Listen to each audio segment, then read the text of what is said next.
কুড়িগ্রামের সরকারিভাবে ধান সংগ্রহ কার্যক্রমে অনিয়মের অভিযোগ উঠেছে। সাধারণ কৃষকের পরিবর্তে গুদামে ধান দিয়ে লাখ লাখ টাকা হাতিয়ে নিচ্ছে সিন্ডিকেট। বঞ্চিত হচ্ছেন প্রকৃত কৃষক। এমন অনিয়মের বিষয়ে একে অপরের উপর দায় চাপাচ্ছে উপজেলা খাদ্য ও কৃষি বিভাগ। রেইনবো অ্যাক্রোপ্লাস্টে অ্যাক্রিলিক এমালশন থাকায় মুছে ফেলা যায় যে কোনো দাগ সহজেই। Rainbow Paints. কুড়িগ্রামের নাগেশ্বরী উপজেলার ছাটবাড়ি গ্রামের বিধবা নাজভান। অন্যের বাড়িতে কাজ করে জীবন চালানো এই নারীর সম্পদ বলতে শুধু 15 শতক ভিটেমাটি। অথচ নাজভানের নামে সরকারি গুদামে ধান সরবরাহ করে টাকা হাতিয়েছে একটি সিন্ডিকেট। মানুষের বাড়ি কাম করে খাই, আমার ভাতা দিবে নিয়ে গেছে, নিজে দুইটা চেক নিছে। এমন পরিস্থিতির শিকার গ্রামের আরও অনেক অসহায় নারী। অভিযোগ, ইরি বোরো মৌসুমে উপজেলার কৃষকদের কাছ থেকে সরকারি ধান কেনায় অনিয়ম হয়েছে। আসল চাষিদের বাদ দিয়ে তালিকায় নেওয়া হয়েছে দরিদ্র ও ভূমিহীনদের। তাদের নামে গোডাউনে ধান দিচ্ছে অসাধু চক্র। এতে ফসল উৎপাদন করেও ন্যায্য দাম থেকে বঞ্চিত অনেক কৃষক।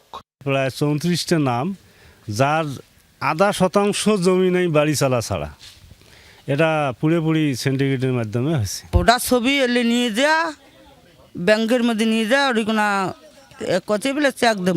স্থানীয়রা জানান, বিভিন্ন ভাতা দেওয়ার কথা বলে অসহায় মানুষকে কৃষকের অনলাইন তালিকায় নাম লেখান সিন্ডিকেট চক্রের সদস্য দুলাল। পরে তাদের নামে গোডাউনে গেছে ধান, বিনিময়ে মিলেছে 1 থেকে 2,000 টাকা।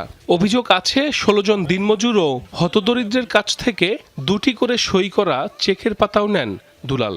থেকে 2 করে পাতাও ছিঁড়ি নিছি। এলা আমরা ভয়েতে আতঙ্ক হয়ে আছি। 1500 কোটি টাকা দিয়ে আমাকে বাড়ি পাঠে দেন, আর ওই চেক টেক আনিয়ে 2 করে কাগজ ছিঁড়ি নেন। কৃষিটা নাম দিব, তাহে নামটা করে নিছে 5,000 কোটি টাকা মাসে তোমার 5,000 করে দিবি। তবে অভিযুক্তের দাবি, প্রভাবশালী মহলের নির্দেশে এসব কাজ করেছেন তিনি। নিজে তো কাইও ধান নেয় না, ধান দেয় না সরকারে, এরা বিক্রি করে। খালি শুধু কচাকাটা ইউনিয়ন না, প্রতিটা ইউনিয়নে আপনারা যাচাই করে দেখেন যে প্রতিটা ইউনিয়নে একই অবস্থা। অনিয়মের প্রশ্নে একে অপরের ওপর দায় চাপালেন উপজেলা খাদ্য ও কৃষি কর্মকর্তা। আমরা তো কৃষককে চিনি না, কৃষি অফিস থেকে অনুমোদন করা হয়, ওই তালিকা তখন আবার অনুসারের মাধ্যমে ওটা আবার লটারি হয় অনলাইনে। সবাই তো ধান দিতে পারতেছে না, বা অনেকে আবেদন করে, তার কাছে ধান আর মজুদ থাকে না। অনেকে আবেদন করে কিন্তু মজুদ থাকে না, কিন্তু এই মজুদ যে নাই সেটা তো ওই ব্যক্তির ধান তো তারা সংগ্রহ করার কথা না, কিন্তু সংগ্রহ তারা কিভাবে করছে।